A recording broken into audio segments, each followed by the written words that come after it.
Sorry sorry. अरे देवा लय जोरात लागलं रे बाबा. काय झालं हो? अगं एका स्कूटीवाल्या पोरीनं मला लय जोरात धडक मारून गेली. स्कूटीचा नंबर बघितलो का? स्कूटीचा नंबर प्लेट आणि स्कूटी कुठल्या कलरची होती ते तर काय बघितलं नाही, पण पोरगी लय गोरीपान होती. तिचे केस तुला सांगतो असं काळे फोर असे लांब सडक होते आणि तिचं नाक काय होतं असं लांब सडक.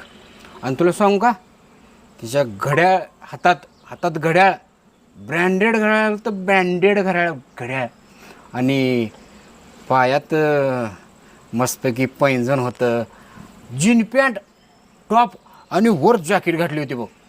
आणि बूट असला भारी होता तिचा बूट, काय सांगू तुला. त्याच बुटाने तुम्हाला हल्लं पाहिजे होता.